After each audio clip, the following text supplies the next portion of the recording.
Greetings, I am Tom Earl. On this week's episode, we talk doulas and advocacy for Black maternal health with Iman, Nicky, and Deej. Check it out. Woo!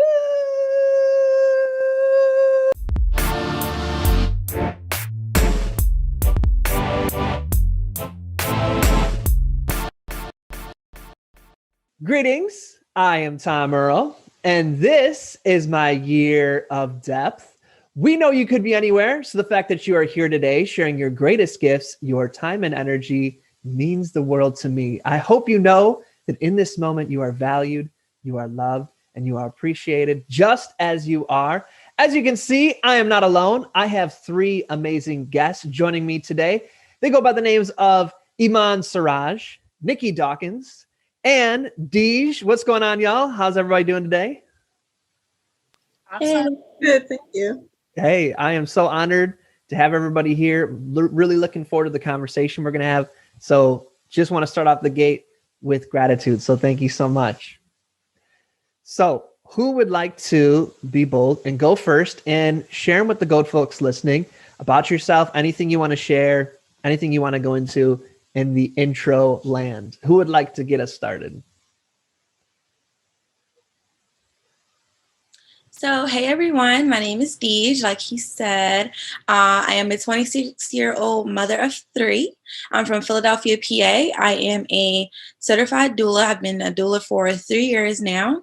I am a childbirth educator and a breastfeeding specialist. And I'm a former nurse and now a stay-at-home mom. So I'm kind of juggling a lot right now. I have a 7, 5, and 2-month-old. So thank you guys. Awesome. Thank you. Who would like to go next? Hello, I'm Iman. I am a certified full spectrum doula. I have been working and living here in Montgomery for many years. I was certified back in 2008 and have been practicing since then. So it's been almost a little over 12 years now. I live here in Montgomery, Alabama. And yeah, that's pretty much it. Wonderful. Nailed it. Thanks, Iman. It's always great to see you. And Nicky. Hi, everyone. My name is Nicky. I am also a full spectrum holistic doula. I'm based in Miami, Florida. I have a 5-year-old son. I'm entering actually my 5th year of doula work as well. I became a doula after having a doula, which is common. And I'm also a feminine health coach and period activist. I am the president of Period Miami, a charity down here in Miami. I'm also part of the Period Movement national team and vice president of the Miami Diaper Bank Board. So I'm very into advocacy and charity work in addition to my doula work, and I love periods and feminine health in general. Nice to see you guys. Awesome. Thank you, Nicky. So team, for the folks who are listening, what do you think are some words or phrases that were used in your intro that maybe might be new to folks that we should break down as we get going to kind of have some shared language or shared approach? Where do you think we should start? What do you think is one that maybe sticks out that we should jump into? Maybe the full spectrum doula. I get a lot of people like, what does that mean? And I know for me, it means a lot to different people because there's so many of us that do a wide variety of things. For me, I everything from fertility all the way through to postpartum and kind of everything in between. I'm trained in pregnancy and infant loss as well, and prenatal and postnatal fitness. So it's very broad, and then everything period related too. So I think that's a good one. Anything y'all want to add on, or that nail it? Well, for me, for full spectrum, because like she said, that it can mean a wide variety of things. I was trained and specialized in everything prenatal, birth-related, postpartum, and breastfeeding. So, and that's it. I really am interested. I'd like to talk to you maybe later. I'll follow you on Instagram or something about being anything in infant loss and fertility. Those are really interesting. But yes, those are what full spectrum means for me in my practice. And Deej, what about for you? Yeah, just to piggyback off of what they were saying. Same thing. I feel like it's a very wide variety of what it means to be full spectrum. I feel like my strengths are in childbirth and breastfeeding. I feel like that's where I get a lot of my clients. But I have had clients where I dealt with infertility issues and loss. So I feel like it's whatever you feel is like your wheelhouse of what you can offer someone. So yes. I feel like those are infertility and loss are two of the areas that are rarely talked about or shine light upon. So maybe let's start there. What is the conversation that we should be having around either of those? And maybe you want to tackle them separately or together. Where should we start? Or what are the conversations that you think would bring healing or awareness for us to start on? Sure. I think it's really hard for women to be vulnerable in general, especially around this topic of childbirth, because it's kind of an expectation that comes with being a girl and having a uterus, is that we're supposed to be baby makers. And it's not the same for everyone. A lot of the language that is used and the questions that people ask can sometimes be very devastating to people who are having trouble conceiving a child, or people who choose not to have children, because the type of loss that I deal with isn't just medically necessary. Sometimes it's a choice that they're making for their lifestyle. And I think there's a lot of judgment that comes with that. And I think it's very important to remember that not everybody walks the same path, and we all have different lifestyles and things that happen to us that, make us make these decisions. So I think it's just important to kind of open the conversation, talk about miscarriage, talk about fertility, talk about abortion, because they're all our right and our choice. And sometimes it's not our choice, but you have to be very mindful, I think, of that. And I think it's important for women to just talk about that more and put it out there, and also just feel no shame about it. Yeah, I agree with Nikki. I think it's so important that we start to have these conversations. I've seen a post recently where someone talked about the amount of women who by the first response pregnancy test, or more so women who are dealing with infertility. When you don't deal with infertility, you go out and buy one test, right? Because you know that you're pregnant, because there's no other reason you're having these symptoms, where these are women who are constantly thinking that they're having symptoms, and they're buying test after test after test, and spending a huge amount of money to get a big fat no. So I think it's something that we should talk about and we should highlight and have more conversations about, because there's a lot of women out there who feel a lot of shame that their birth experience or their getting pregnant experience is not universal. It's not like what they see online or what they see on TV. You go make a baby, take a test, and then you deliver a baby, and that's it. It's so many different steps that come along with people who deal with infertility. So I love these type of conversations because we can include these women who need the support. I agree with Nikki. I really loved what you said about mindfulness. And I think that's very important when we're having conversations around infertility and loss of pregnancy. And I think that it's great that more people are talking about it.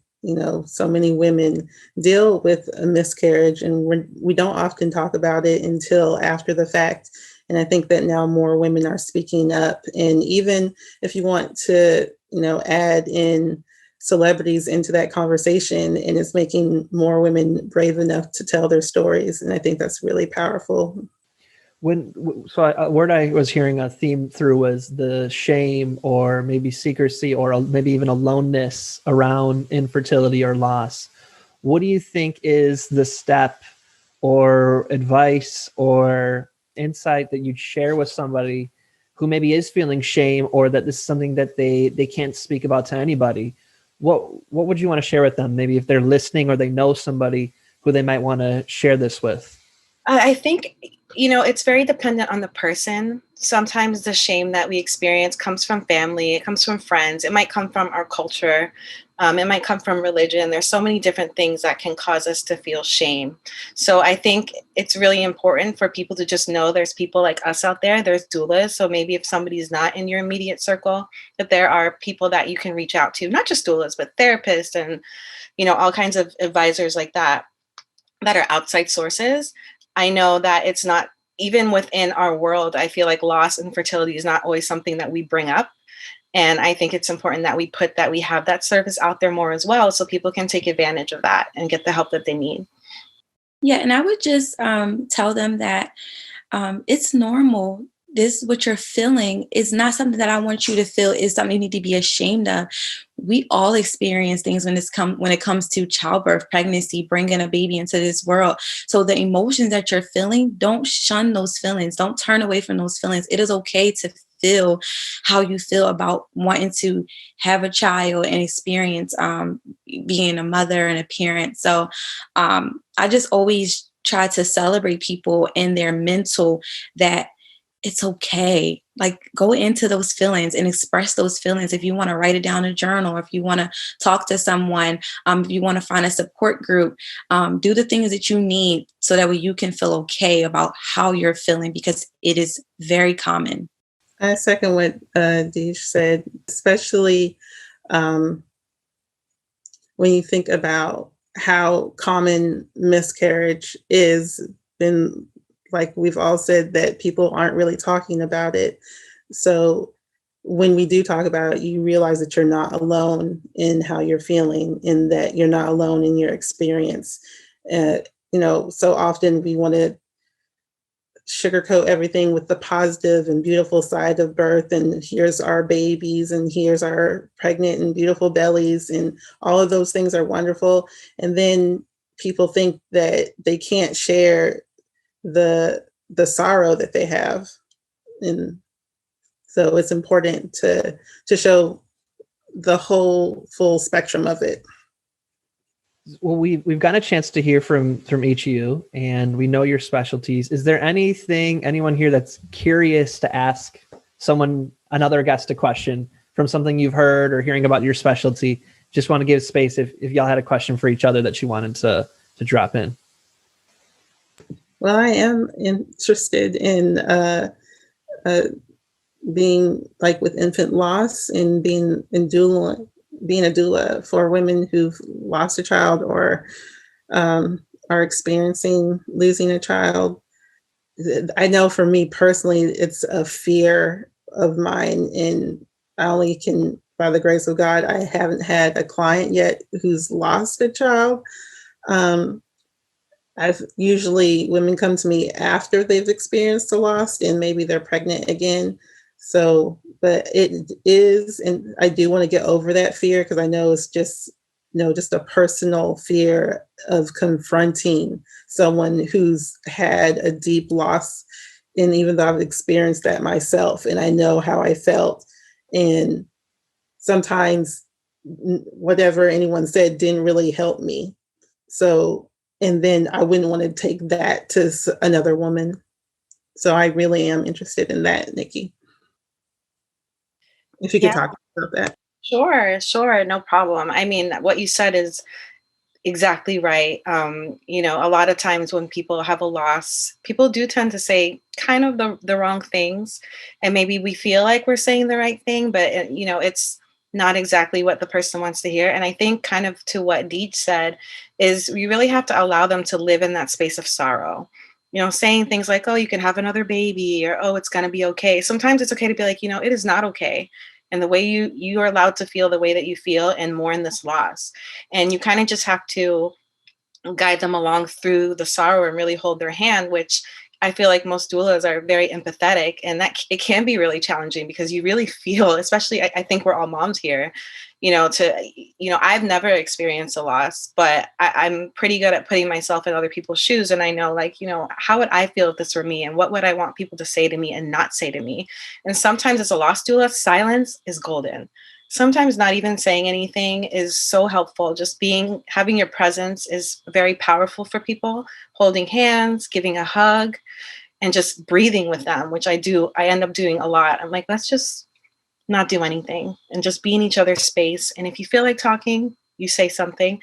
And a lot of times I don't even reply. I just let them vent in their own way. And I think a big mistake that people make with loss is feeling like they need to fill all the gaps, right? You want to like say all the right things, but sometimes saying nothing is the best thing that you can do. Yeah. But don't be afraid of it, because, you know, people come to you after loss for a reason. They obviously feel something about you and feel comfortable with talking to you about it. So just hold space for them. And then remember after, you know, because I always have a good cry once they're gone, you know, and I have to journal or I have to meditate or do what I need to do to kind of, because it's hard as doulas, we hold so much space for people all the time. It's such emotional and powerful work. And we also need to give ourselves a break as well. So that would be my advice, is to prepare yourself and then be there, and then give yourself your own time to grieve as well, because it's a loss for us too. We normally feel what our clients feel. So thank you. That was beautiful. Thank you. Well, I can add on to that. So my wife has given me permission to share this. We've shared it on past episodes together. So we have a daughter, her name's Jaima, and she started off as a twin. And so we early on lost one of the twins. And what was really hard is when the few people that we did share it with, like you were saying, really wanted to right away go to, well, look on the positive, you still have one of the babies, or it's just nature's way of like getting rid of a baby that's not ready. And it's like, we just wanted to like grieve and not have to go to the positive. Like, of course we're going to get there. But so I really resonated when you were saying that. I think when I'm thinking back, what would we have wanted is just someone to just kind of sit there and let us carry it with them. So that resonated with me. So thank you, Nikki. I appreciate that. So, you know, one thing that's different for when I was growing up, I think so much of growing up has been realizing the myths of pregnancy and all of these things they used to teach us when we were little. It's like, you have sex once, you're instantly pregnant. 9 months later, without any hiccups, baby's here, it's perfect, no worries, everybody's celebrating. And my journey with the people in my life has been so different. But one thing is that the rest of my family can't relate to. Since my wife is Black, my biggest worry when she's going through her pregnancy journey is that something's going to happen to her. And I know you all know this, but a lot of listeners might not know that there's such an inequality of the health of Black women while they're pregnant. And I was wondering if anyone here would be able to speak to that in any way for those listening who do know or who don't know, to also have that conversation. Well, not just while they're pregnant. It starts really from the very beginning. So even before and after, you know, there's all these hurdles of possible, I don't want to say danger, but yes, because it can become dangerous, you know, when someone is not being given the care that they need and deserve. So just in the disparities of education around prenatal care, the disparities in education around breastfeeding, the support that we get after we've delivered and are caring for our child. The studies that are coming out, they're very helpful to, you know, the wide society, but it can make so many clients come to me and they have so much fear because they're seeing all the studies. So they know that it's real, and they may not have experienced that yet because it might be their first pregnancy, but they definitely want to not have to go through any of those things. And the people who love them are very nervous for them. So you're really not just being a doula for them, but for their entire family. So I'll chime in because this is something that is like really important to me. This is a part of my whole brand. Talking about Black mortality is everything I stand for and advocate for, against. And so when I'm talking to clients, and I'm always preparing my clients for what to expect when they are going into a hospital setting or they going into a prenatal appointment, to always be mindful, right? You don't want to say fear, but we have to be mindful that when we are in the presence of these individuals, they do look at us differently, right? They automatically think that we are less educated or that we are over exaggerating. And so when we request certain things or we bring up certain things, they're like, no, you don't know that. Or why are you asking these questions? Or you're just exaggerating. And so this is when the problems start to arise. So, and I always also go into the fact that it's not even a money issue, right? Because we have seen time and time again, story after story of women who, like Serena Williams, like Beyonce, who have unlimited access to finances or funds, get treated in the same manner.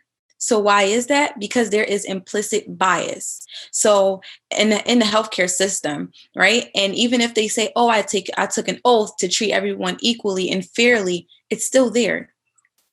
And they might not even understand why, but we can see from the statistics that women, especially Black women, are dying 2 times more likely than white women, right? There was the head of the public health organization, I forget his name, I'm drawing a blank, I'll come back to it, but he made a statement and said that Black women who are educated, have a degree, come from a great background, will still die more often than a white women who have less than a high school diploma.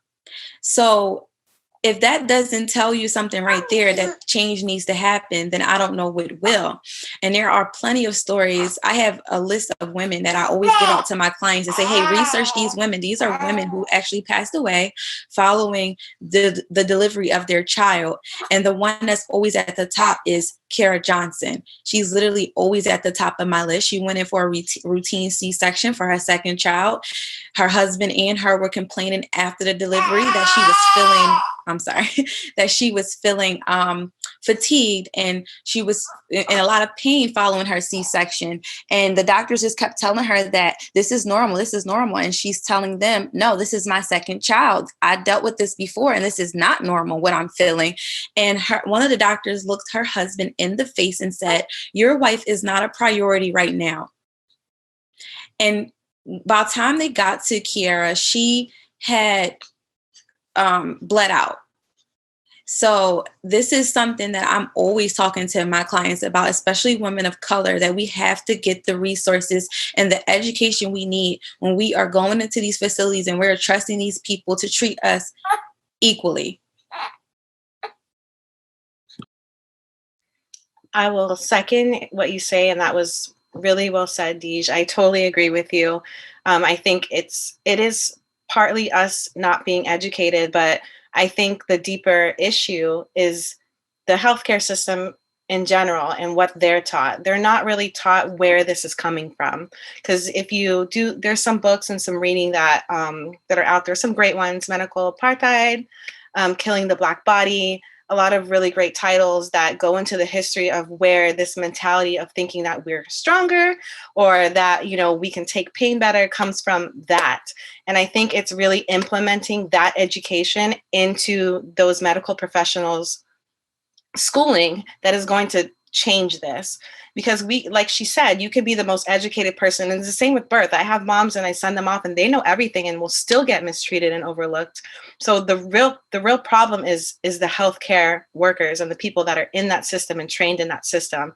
And I think that's really where we need to start, is changing their educational, process and letting them know about this and where this is coming from. And hey, you need to overlook this bias because this is where it comes from. And I think that's what's really going to make the change. And until we start doing that, I think this will continue to be a problem. I think it's good to keep making our clients aware of it, but I think the change has to happen at the medical professional level to really have an impact. What do you think is the conversation we should have to go to the next level in what we're talking about now, where we've kind of like touched upon it for folks who didn't know, or folks who did know are saying, yes, exactly. What do you think is like, how do we go a little bit deeper on this subject that we're talking about now? Well, I'd like to know what Deej and Nicky have to how they feel about, birth advocacy. That's part of the education that I do. And, I'm part of a lot of different doula groups on Facebook. And of course, everyone's doula training, it comes from different places, but one of the alarming things I'm seeing is a lot of doulas aren't being taught to advocate for their clients. And I just want to know how you all feel about that. I agree with you.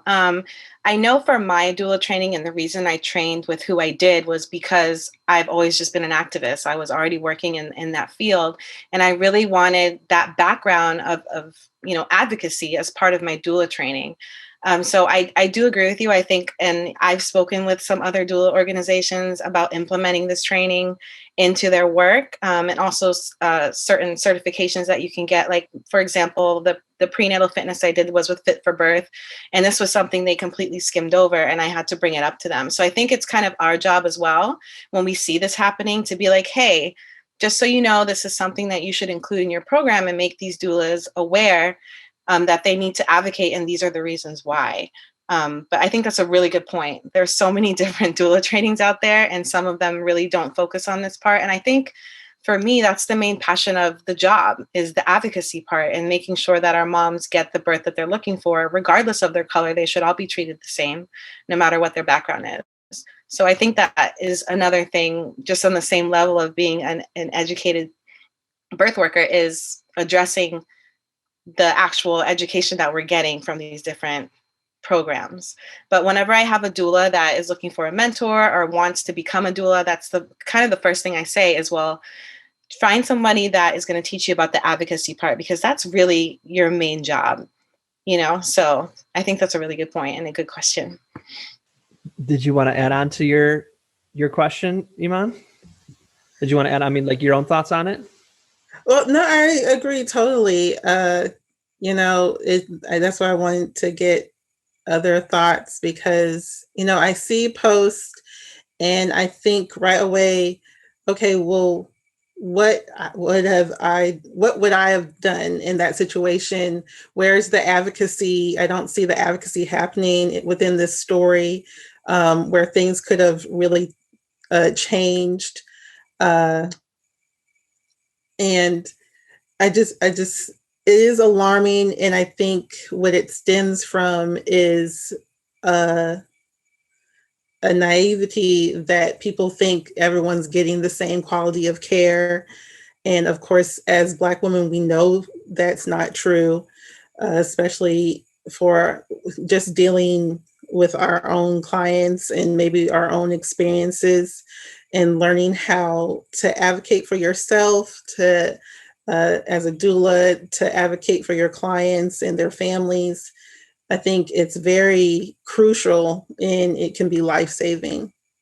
I would just, what I'd like to add in that you've already highlighted, I just want to extra highlight from my own experience, is that money isn't a equalizer in this. So I don't want people to think, when we say the same quality of care, that you're thinking like, oh, some crappy hospital in a backwoods. The example Deej gave is the same hospital my baby was delivered at. Amazing, amazing hospital. So we're talking like top 5 hospitals in the country this happened at. So excellent care, but racist care. And when my wife and I would go in, when we were interviewing who was going to be the person who was going to deliver our baby, I would ask each one of them, hey, there's a disproportionate rate of Black women who die during childbirth. How are you going to be aware of that? And these were Black OBGYNs, and most of them were saying to us, that only happens to poor Black women. And then it was like, of course, all the examples we just gave now, what about Serena Williams? What about this? What about that? And until we heard a doctor like take it serious, like, no, this is an institutional thing. And her giving examples of like, I had a Black patient and a white anesthesiologist was like not trusting. And so like I got in there and started fighting. And we're like, okay, that's what we're looking for. So I know we're out here in LA and we have the privilege of excellent health insurance, and we're spoiled for choice in LA.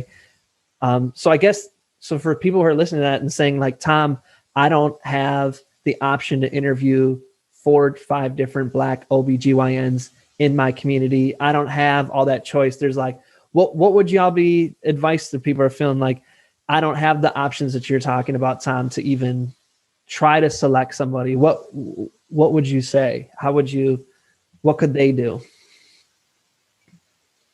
Well, that's where, self-advocacy starts, really just asking a lot of questions, just going through the gamut. If you hear something that your provider is saying that you don't agree with, question it.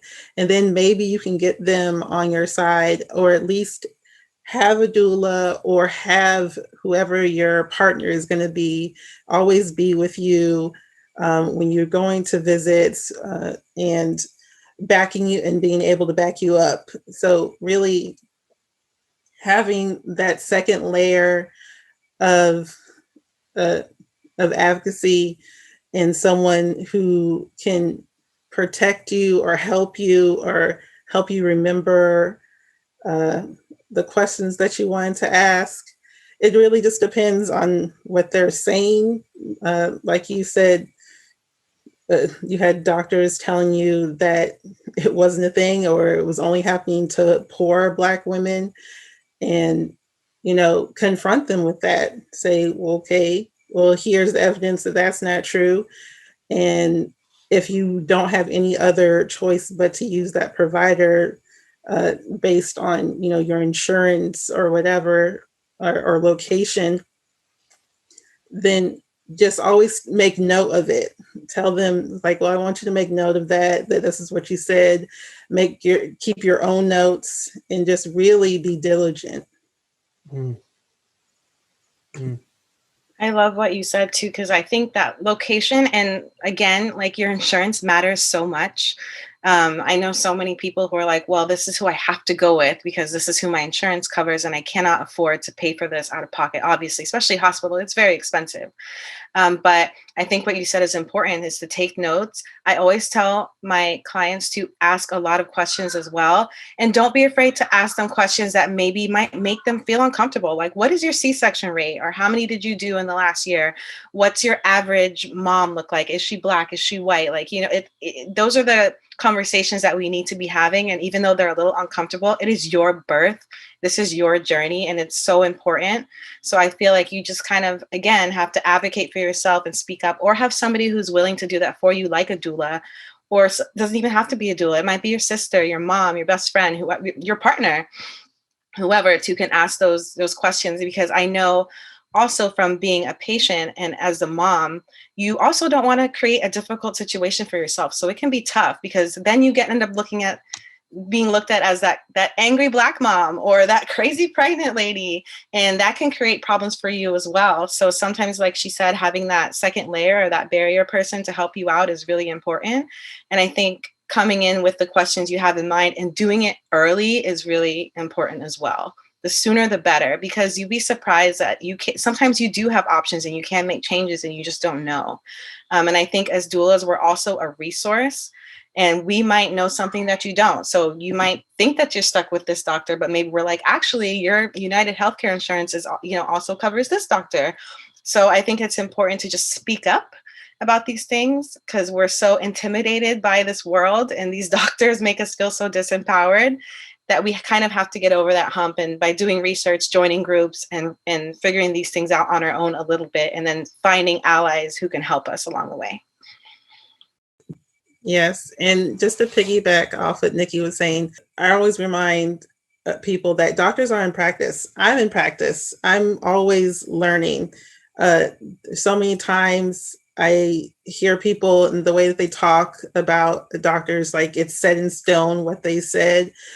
And even for me personally, just in other types of going to different types of doctors and asking the questions, and then me being more relieved for them to tell me, oh, actually, I don't know. Let me get back to you on that.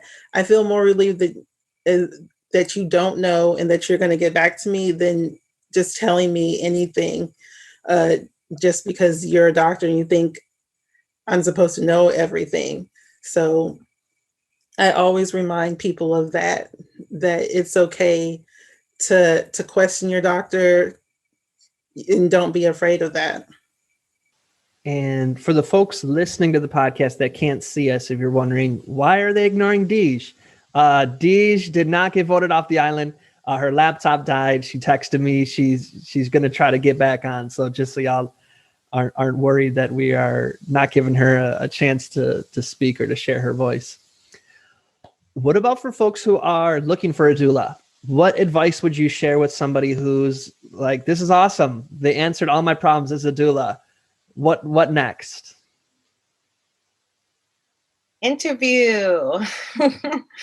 I always think it's important because your doula, we become family most of the time. I feel like I'm a very clingy doula and I never let go. I'm like stuck with you for life and you're never going to get rid of me.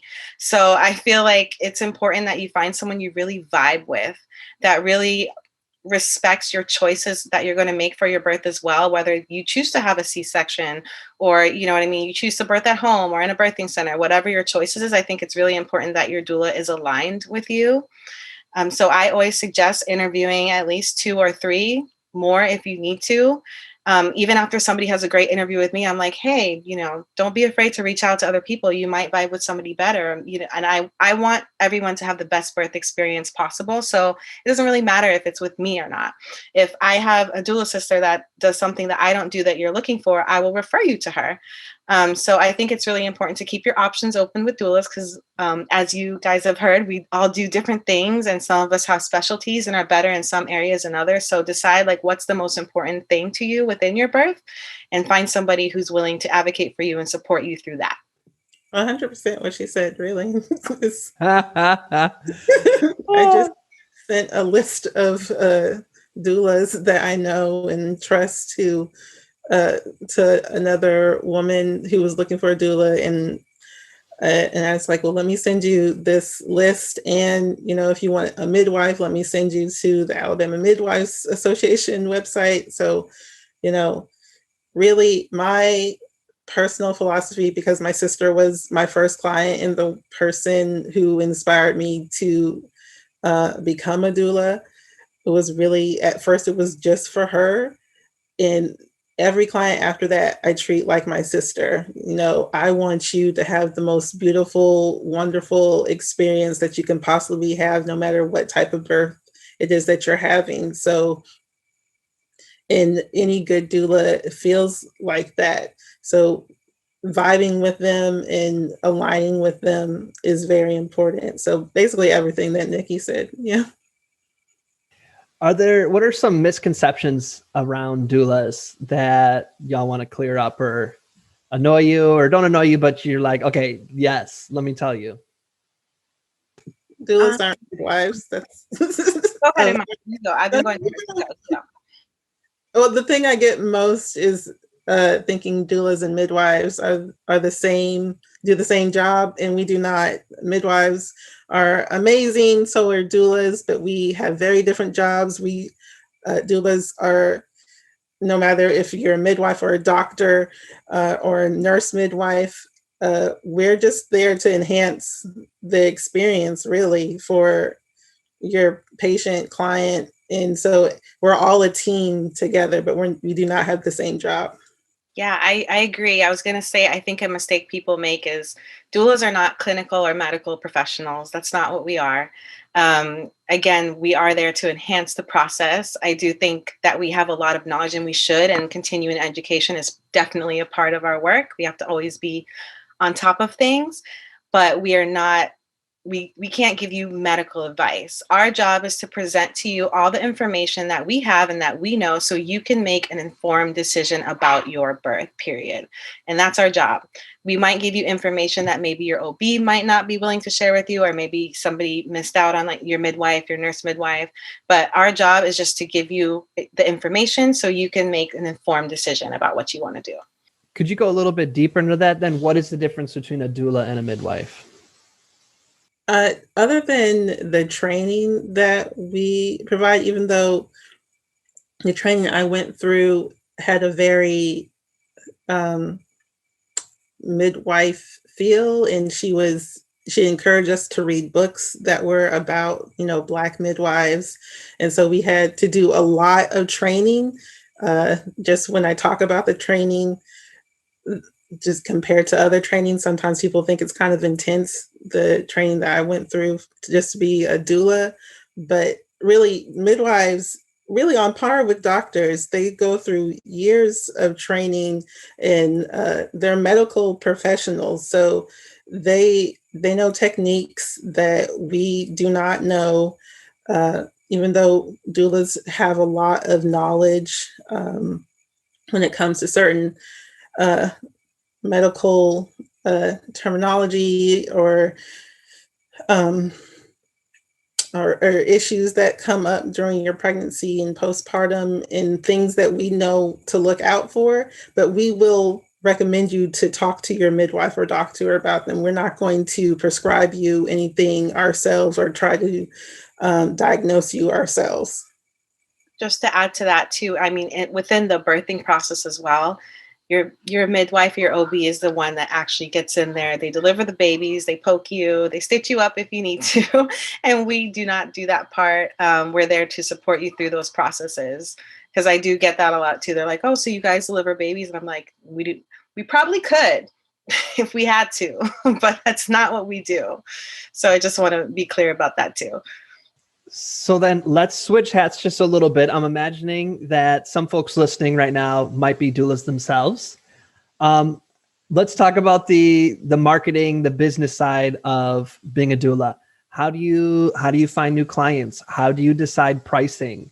How do you, anything around, like the business side of being a doula that you're open to talk about?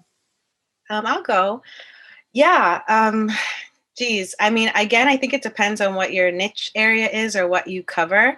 I definitely offer packages for my clients based on whatever they need. I have some clients that just want prenatal work or fertility work. Some clients want birth and labor. Some clients want postpartum. Some clients are like, I need you there the whole time. I need it all.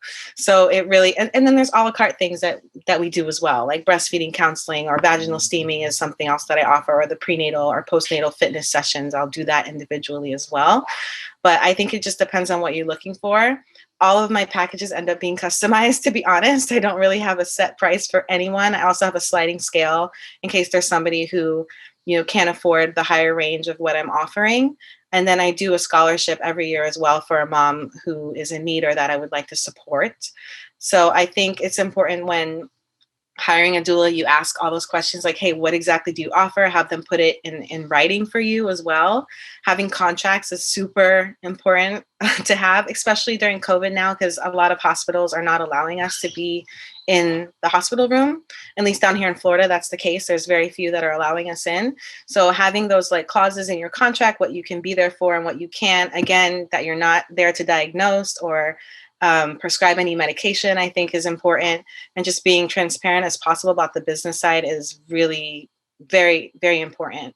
And I always say to other doulas, like, don't overpromise. It's so easy for us because we get excited and we're like, oh, I'm going to do this and this and this.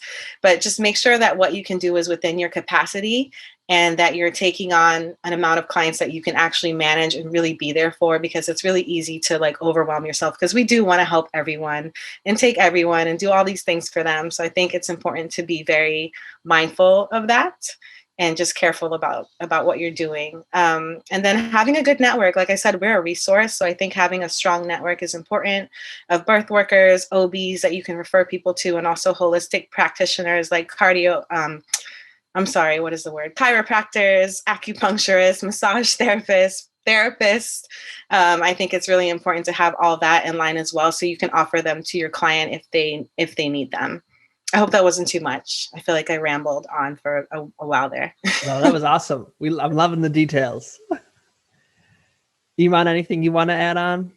Not really. Just, I guess being honest, I would say that I'm a better doula than I am businesswoman. And that's something that I'm continually working on. And I have several packages myself, but I'm always changing my business model to fit the times. Like just now, even with COVID and everything, I'm changing. So I'm staying a student when it comes to business. I wouldn't say that's my strong suit. I have a very soft heart, so I would say that when it comes to business and matching that with my skills as a doula, I've had several doulas tell me that I need to charge more. So yeah. So I'm still working on it, but everything Nikki said is really basically everything that I do or either I'm working on. Yeah. Well, I have a little bit of an advantage here because I did work in marketing before I became a doula. So I totally just applied everything I knew to my business. And the marketing is a part of it. But I work mostly off of referrals, either client to client, birthing centers, other birth workers, midwives, again, some of the holistic practitioners as well. And it's kind of just like a network. I've never really advertised outside of like posting on social media, which I'm honestly not that great at. But, but I think also creating a network with your clients is super important. Like I said, I'm very clingy. So I have a lot of circles. I have postpartum circles. I have exchanges. I host little baby shower things with my clients. Like, oh, if you have old clothes and this mom is delivering now, can we pass it along to her? Any diapers you didn't use? So I think that can be really valuable for doulas out there as well, is to remember, like, once you get the client, you just create the network off of that. And you can really build your business off of just referrals and keeping your circle kind of tight. It feels, very exclusive sometimes to people, and they're like, oh, Nikki was my doula and she offers this and this and this, and you should be with her. So I recommend giving that a shot if you're looking for a way to market like you, Iman, but you're not really a marketer. Just use what's right in front of you, your clients. Yeah, that's pretty much repeat customers, and then my circle and community. That's really a lot of the business that I do, especially when it comes to lactation and breastfeeding assistance that I offer. It's just, yeah. And then I'm always just trying to get them to write me reviews, because then because I don't like to really tell people too much that, oh, I'm a doula, because I don't want them to think that I'm asking them to be their doula. So when I get referrals, they're like, oh, I didn't know you were a doula. It's like, yeah, I am. So everybody who's listening, we do have Deej back with us. The fans are happy. They missed you. So glad you're here. So a couple things we talked about, in case you wanted to jump in and add your thoughts, is we rounded up our conversation on inequity in Black maternal health. So if there's anything you wanted to share about there, we talked about how doulas can be supportive in that role as advocates. And now we're talking about the business side of being a doula. How do you get clients? How do you decide on pricing? Is there anything in any of that? And you can just go on a 10-minute rant on all of it if you want. So we'd love to hear from you if you'd like. So I think before I exited, I was speaking about the importance of Black mortality and what that means and how we can actually work together to change so we can work together to change what's happening with Black women and the mortality rates. Just to speak a little bit more, I think Nikki was talking when I was here last about how just the teaching and the education is what's needed, right? Right when they are coming into their medical profession, they need to have that training. Being someone who come from that background, there is trainings that go throughout your career where they'll say, hey, come to this 30-minute meeting and we'll talk about implicit bias. And people are zonked out, they're asleep, they're on their phone, they're not really paying attention, or they have been a doctor or a physician or a nurse for so long that it's already in their mind that this is just how they are. And so we need to get to them when they first start their education process, not later on in their career. And so I think that's very important. As far as, I'm trying to remember everything you guys talked about. Oops, sorry. We talked about then the role a doula can play in being your advocate. If there's anything you wanted to share about that. Absolutely. So I think the huge part that a doula play is that we get to tell our clients their birthrights, right? So we get to work with them and let them know that these are things that you can do. You can ask these questions. You can be you can go back and forth with the doctor and say, this is what I want. This is what I don't want. You can say, why are you doing this to me? Can you explain this in more detail? I don't understand that. And clients sometimes feel that when they're in the presence of someone who has an authoritative figure like a doctor and someone who has years and years and years of learning and realms of topics, that they are the most knowledgeable. But how can they be the most knowledgeable about your body? It is your body and your baby. So they might have the information to give you on making informed decisions, but they cannot make those decisions for you. And that's what I think is so important. And as being a doula, I'm able to meet them and say to them, no, you can ask them, hey, I've been feeling this X, Y, and Z. My blood pressure is X, Y, and Z. What do you think I can do for this? But they can't say to you, oh, you have to be induced, or this is what has to happen, without giving you the reasons why. And sorry, my lighting is like messing up. It's our power outlets is like messing up. But that is something that is so important to me with my clients, and letting them know that they do have the right to ask those questions, and that it's their body and their choice.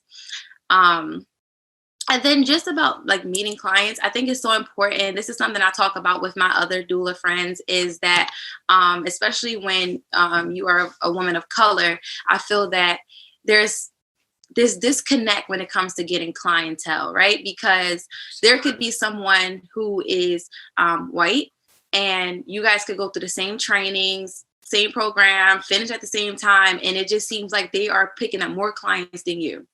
Why is that? And I feel as though that it's like, again, the implicit bias is the bias that is not there. I think certain clients may feel like certain doulas may not be as educated. Like, you get what I'm saying? So, let me find someone who looks like a quote unquote what a professional looks like, right? And so we are looked over. And that's why I feel like it's a huge deal that we as Black women, we reach out and we make these communities and these networks of support for other women of color who are looking for people who look like them. And we market that. Like, we look like you. We know what you're going through. We understand what you need. And then we find that market of women who are looking for those who understand that, who need that. So I think that's how you market yourself. And I think that's what has been working for me, and why I've been, thankfully, alhamdulillah, over these last couple months have seen an incline in my patients, is because I really started to market myself to women who I know need me. And I say to them blatantly, this is why you need me. This is why I'm trying to help you. Not, hey, I'm the best doula, I have all the information, pick me. This is why you need me on your team. And that's how I've been able to have this incline of patients thus far. Deej is back, y'all. That was awesome. Thank you. Nicky, Iman, anything you want to add on to or affirm or highlight that you resonated with that that Deej just shared? Sure. I definitely understand what you're saying about people who look like you and them being more drawn to you. I definitely agree with that for sure. I think in my case, and it might just be my location as well, because I am in Miami. It's a very diverse city. And I definitely have a very wide, diverse range of clients, white, Black, Hispanic, all of that. And I don't like to go into my meetings with the mindset of like, I'm Black and they might not pick me. I kind of just try and just present the information the best way I can and kind of vibe and be myself. And sometimes I've gone to Meet the Doula nights, where most of the doulas are white, and I'll still end up being the one that books the most, just because I feel like I'm myself and I just present myself the way I am, whether I'm Black or not. They want to work with me. So I think that connecting with our own, people is definitely very important, because you're right. They absolutely do need us the most, I think, more. But at the same time, I think it's good for us to also just not let that be a crippling effect for us going into it. Like, hey, we're Black. They might not choose me because I'm Black, and just come with the best game that you can, not necessarily overselling yourself and pretending that, you know everything. And again, some of them I don't even vibe with, which we were talking about earlier. It is a vibe. And I've definitely had people interview me and I'm like, I don't think, we're going to have the right connection, and that's okay. But I do want to say that as a Black doula, and to any other Black doulas that are in that situation, like, don't let that completely deter you or prevent you from going after clients who don't look like you, because some of them are in the same situation. There are poor white people too, and poor Hispanic people too, that are marginalized and need help. So I think it's important to keep that in mind. But I do think that has a lot to do with, my location as well. There's just all kinds of people here in Miami. So, it might just be that. And I just want to say, like, I'm not telling them to go into a situation thinking like I'm less than, but we have to always remember that we are viewed differently. And if you put in this in, or you kind of, what's the word I'm looking for? Where you almost like try to sweep it under the rug is what I'm trying to say. Like how some people say, racism doesn't exist. Okay, you're just sweeping it under the rug. So when you try to pretend, and I think that's the word I was looking for, but you try to pretend that it's not there, you're doing yourself a disservice. If you accept the fact that it is there, and you have that mindset that I understand that I can be affected by this bias, right? Then you understand that it's not me, it's them, right? You're not the issue. You're not the problem. Because I've had doula friends who say to me that they feel like it's something that's wrong with them. And that's not what we want to feel. We want to understand that this is an issue that needs to be addressed and is in a lot of different homes and everything. And that it's not you per se. Because like you said, you could walk into a room and still all the clients, right? No color, and that's fine. But we also do not want to pretend that it doesn't exist. So I don't want to put fear into people. I just always want to be someone who educate people on what is there, so they're not blindsided when they feel like, I love being a doula, I want to help women, how come I don't get any clients?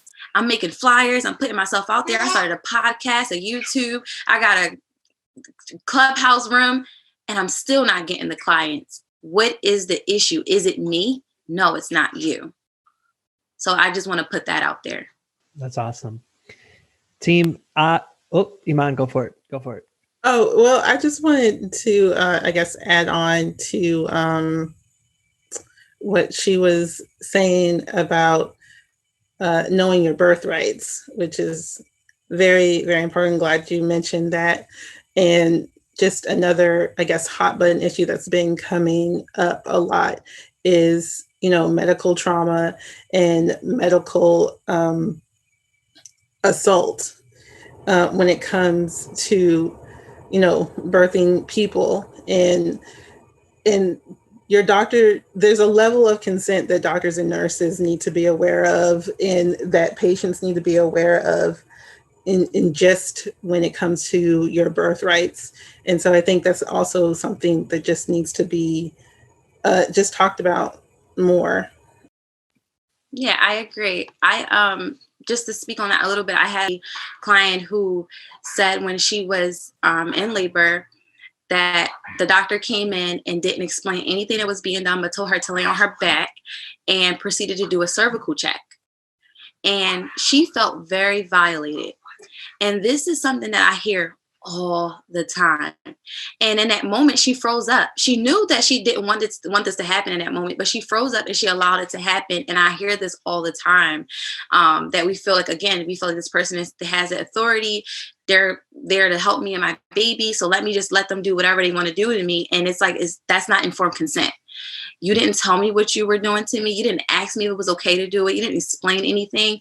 And not knowing your rights, this is why this is happening. Because if she knew her rights in that moment, she could have said, excuse me, stop. Or she had a doula.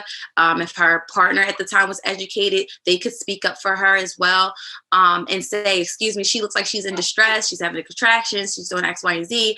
Can you guys come back later? Or can you at least let her know what's being done to her? So this is things that I advocate about a lot, knowing your rights, going into that labor and delivery room, going into those prenatal appointments with the most information possible. So I think that's very important. Team, I would love to continue this conversation. We are getting to the top of our scheduled time. And so we're at that moment where you get to shamelessly self-promote for all the folks out there who want to get to know you, who want to DM you, who want to work with you, who know somebody wants to work with you, or just want to be a part of your world and tell you how much they appreciated what you shared.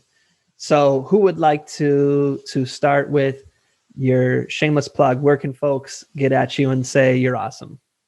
And I know y'all are super humble, so I'm just going to go in the order you are on my screen. So we're going to start with you, Deej. Where can folks get at you and tell you how awesome you are?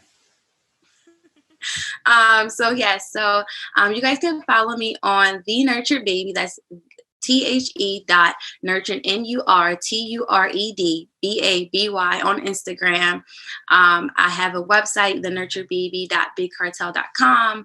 On my Instagram is where I am most active. I am posting daily. I post breastfeeding tips, postpartum tips, childbirth. I do lives on there. And I'm active on pretty much all platforms. You can find me on Facebook, Clubhouse, Twitter. It's all the same, The Nurtured Baby. And that's where I give all my information for women, especially women of color, about their birthrights, Black mortality. You'll see a lot of that on my Instagram. And yes, so. Awesome. Thank you, Deej. Nicky, what about you? Sure. I'm also on all those platforms under the same handle: Instagram, Clubhouse, Twitter, Facebook, YouTube, which I'm getting into a little bit more. And that's at Thank You Nicky, and that's NICKY, like a boy, is what everyone tells me. So if you're looking for more information, you can reach me there. I am trying to get a little bit better about posting on Instagram, but right now I've been on the Clubhouse game, which is actually where I found Deej. So, and she does post great content. I got to be more like her, to be honest. That's where you can find me though. And I have a website, which is thankyunicky.com. And you can find out all that I do there and see a list of my certifications and resources as well. Awesome. That's where I met Nicky and Deej on Clubhouse as well. Iman, your turn. Well, you can also find me on Instagram and Clubhouse at Iman Seraaj FC. And then on Facebook, you can find me you can probably just look up my name, Iman Seraaj, but if you want to get more into it, FullCircle Doula Services on Facebook. I also have a website, FullCircleDS.com. Yeah, you can, that's where I am. Awesome. So show notes today where you can find the links, tomearl.com/doula. Let me give this a shot. tomearl.com/DOULA. I'm getting the thumbs up. I spelled it right, y'all. tomearl.com/DOULA. We will have everybody's Instagram links in the show notes. From there, DM everybody and say, wait, what were you on Clubhouse? Where were you on this? Team, y'all are amazing. This was so awesome. This is everything I want this podcast to be. And words are escaping me because I'm feeling so moved right now. So thank you, each and every one of you, for being here, for sharing your gifts, for the important work that you do, for the lives you save, for all that you do. So thank you all very, very, very much appreciated. Thanks, Tom. Of course. Assalamualaikum, Tom. Thank you again for having me. Wa alaikum salam rahmatullahi wa barakatuh. Thank you. Of course. So team, our closing ritual is for you to share an invitation with those who are listening. So this is different than the self-promotion. This is an invitation where you want to invite people to be, to do, to think about, to discover, to evolve into, to read, to reflect upon, to advocate for, whatever that is for you. What would you like to invite? What is your invitation? And we'll let everybody, you can self-select on this one when you want to start. I would like to invite everyone to share their experiences, whether they're good or bad, especially in relation to birth, and not just with other women, but with people who do not have babies, men, your son, your uncle, your dad. I think it's important that we start making this education across the board and normalizing it for all genders and all people. I don't think it should just be like, oh, you get pregnant now, and now we're going to give you all this information. I would really love to see that change. So that is what I would like to invite everyone to do and if you have a daughter, start talking to her about this early. Don't wait until she gets pregnant to share your birth story or talk to her about anything. And that's not just birth. We're talking about periods too, because that's where it all starts. It all starts with a period, right? So I think that's a really good launching point for us to really educate everyone on our reproductive health and be stronger about it. And again, don't be afraid to share your experiences, good and bad. I think as a community, especially the Black community, we really have trouble with that. We don't really share very well. And we keep a lot of things to ourselves. And I think that we need to stop doing that. And if you had a doula, talk about it, post it on Instagram, share your doula with everyone, let them know what experience you got from it, because that's how we're going to start changing the game and making this maternal health crisis start to go away. Yeah, and I'll just piggyback off of what Nikki said. Like sharing your experiences, getting out there, talking about the things that's important to you, advocating for your rights and other people's rights, and joining support groups. I think that's something that is so important, is to have what I call is a tribe. Go out there and find you some people who are like-minded, who share some of those similar experiences, who are maybe going through the same things that you're going through, and find your tribe. I think that's so important. Thank you. I would like to invite everyone to explore. So explore your birth choices, explore what you feel your philosophy around pain medication or pain management is, explore your choices around breastfeeding, everything. So that's also jumping into educating yourself, but really just exploring. A lot of women don't know that within their city or state that they have more choices than they thought they did. So explore those. Awesome invitations.